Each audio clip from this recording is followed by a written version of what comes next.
Dahil bare months na, ito sigurado. Papatok to pag ito tininda mo. Pwede ka pang kumita ng 6 digit dito. Paano? Okay, bago tayo mag-start, maganda muna tayong nalagyan. Oo. Pero yung mismong paglulutuan mo na, dun ka na maghalo para hindi ganong sayang sa ano. Oo, hugasan. So, yung una nating nilagay, ayan, jelly powder, yung clear lang. Naglagay din ako dito ng konting asin. Iodized salt yung nilagay ko dito. Naglagay rin ako ng harina. All-purpose flour yung nilagay ko ditong klase ng harina, ha. Pero kung meron kang ibang gustong ilagay, pwede naman basta harina. Sa liquid naman ang nilagay ko rito, condensed milk. Simutin mo lang kasi bawat latak niyan, binabayaran mo. Sunod na ilalagay nating liquid ay yung evaporated milk.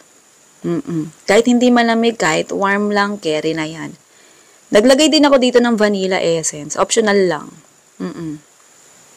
Pangdagdag aroma. Haluin mo lang siya hanggang sa maging smooth yung texture. Pwede mong salain para makasiguro ka. Tapos hindi mo yung kalan, tsaka maisa lang yung saucepan mo na pinaghaluan mo. Tapos diretso lang ulit sa paghalo. Lutuin mo lang siya hanggang sa maging smooth yung texture or hanggang sa lumapot or hanggang sa kumulo. Basta, wag mong lalakasan yung apoy. Sakto lang. Tama lang yung pagluto. O, wag mong madaliin. Oo. So, walang problema dyan kahit mamuo ng mabilis. Oo. Tapos, basta kapag gano'n na nangyari, naluto na, pwede mo nang isalin sa lalagyan. Tapos, imutin mo ulit yung saucepan kasi nga, bawat latak pinabayaran mo. Oo. Tapos, tabi mo lang yan, hintayin mong, ayan, lumamig. Kasi sobra init. Next mixture, ayan, saucepan ulit, lagay tayo dito ng skim milk. Much better ha kung skim milk talaga gamitin mo. Basta yung original ha, may peke kasi niyan eh. Tapos naglagay ako dito ng harina din. Oo, at asukal. Yung mga eksaktong sukat pala nasa dulo ng video, pwede mo na i-forward kung gusto mo nang makita. Next, ang ilalagay natin, ayan. Oo. Unsweetened cocoa powder. Tapos nalagay din ako dito ng konting, ayan, kape. As in, yung instant coffee, yun talaga. Oo, yung mapait. Walang halong eme-eme, basta kape, ganun. Yan, medyo namuuna kasi siya sa lalagyan natin, kaya sinimot natin siya ng tubig. Oo. Yan yung timpla natin, yung pinakasaktong, timpla sa tubig. Ano daw? Basta yun na yun. Oo. So, haluin mo lang siya hanggang sa ayan, halo-halo. Wisit talaga, ba't ba magaling mag-voice over? Okay, ayan, lutuin na natin siya. Oo, lutuin mo lang siya hanggang sa kumulo. Hanggang sa lumapot yung texture. Pag sa tingin mo, pag nararamdaman mo na malapot na, okay, pwede na yan. Ganito tayo magluto. Oo, ganito, wala oras-oras. Pakiramdaman mo na lang. Pag wala ka pakiramdam, manhid ka na. Charot. Yan, ganyan siya. So, patayin mo na yung kalan kapag sa tingin mo, okay na yan. Oo, nakadepende sa gusto mong texture or lapot yung lulutuin mo. Tapos, salin natin siya sa isang lalagyan. Oo, hindi natin kasi kailangan ng mainit na mixture dito ng chocolate. Ayan, sa mga naghanap ng chocolate syrup, ayan, chocolate ganito, ganyan, pang toppings, ito na ang sagot. Pwede nyo gamitin yan kahit saan nyo gustong gamitin, kanon. So, ito, punta tayo dito sa Paris Meat Stand Mixer PS5500. Okay, lagay tayo dyan ng creme densada na malamig. Kailangan malamig talaga. So, ayan, nag-start ako sa pinakamababa hanggang sa, ayan, mas nagustuhan kong mas malakas. So, walang problema dyan kahit itodo mo yung level nung mixer mo. Oo, kasi ganun talaga ginawa si Paris Meat Stand Mixer. As in, super bongga nito. Tingnan nyo naman, ilang minuto or segundo lang. Double agad yung size ng ating creme densada. So, after nyan, pag nag-double na yung size agad-agad, lagyan na natin yung custard mixture na niluto natin kanina. Tapos, ulit lang ulit sa umpisa, mahina hanggang sa malakas. Pero ako, hindi ko na yan inuunti-unti. Diretso agad todo. Ganun kagaling yung mixer na to. As in, walang halong eme yan. Oo, basta yung yung gagamitin mong creme densada rito or all-purpose cream, dapat malamig. Ayan, sobrang bilis lang ditong gumawa.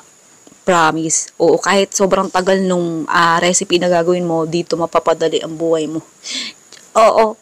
Charot lang sa mapapadali ang buhay, ha.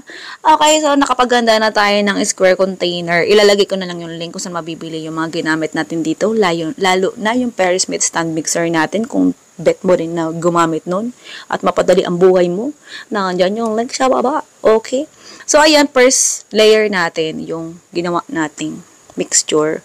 So, second layer, yung graham cracker. Kung meron kang ibang gustong gamitin dyan, bukod sa graham cracker, pwede kang gumamit ng iba. It's your choice. Ayan, tapos layer-layer lang. Yung cream mixture ulit na ginamit natin or custard mixture. Or Boston cream mixture. O, bongga, may idea ka na agad. Ayoko sana agad i-reveal eh. Nagkaroon ka tuloy ng idea. Okay, graham cracker, tapos, ayan, Boston cream mixture again. Kung nagtataka ka pala kung saan makikita yung pinakalistahan ng recipe, nasa dulo ng video, pwede mo na i-forward kung gusto mo na makita agad ako, kung gusto mo nang yumaman. Oo, grabe, isipin mo yan, 12 pieces lang ibenta mo, pwede ka na agad kumita ng malaki, basta everyday ha. Isipin mo naman everyday. 12 pieces lang ibenta mo everyday, pwede ka na kumita ng malaki. O, diba, bongga? Oo. Okay. Tapos, ito yung chocolate mixture natin na ginawa kanina. Chocolate syrup. O, diba, bongga? Ayan. Sakto lang yung dami niyan. Hindi mo kailangan sobrang takpan yung pinakaibabaw. Sakto lang yan. As in, napakasarap nito. Kaya kung gusto mong gayahin to, ay, wag mong kakalimutan gumamit ng Paris Smith stand mixer PS5 500. Bukod sa napakaganda niya sa personal, naku po, grabe. Meron din tong pang dough. Oo. Bongga. Grabe ang lakas. Oo. So, ayan, kung gusto mong itodo mo na yung buhay mo, ayan, ito na ang sagot. Pagtapos mong maglagay ng topping sa ibabaw, yung container pala ng ginamit ko dito, wala akong takip. Wala, in-order ko siya, wala talagang takip eh. Pagka nilagay mo siya sa rep, okay lang kahit wala takip. Basta siguruduhin mo na yung freezer mo, malinis. Oo. Okay, sa freezer ha, parang mabilis.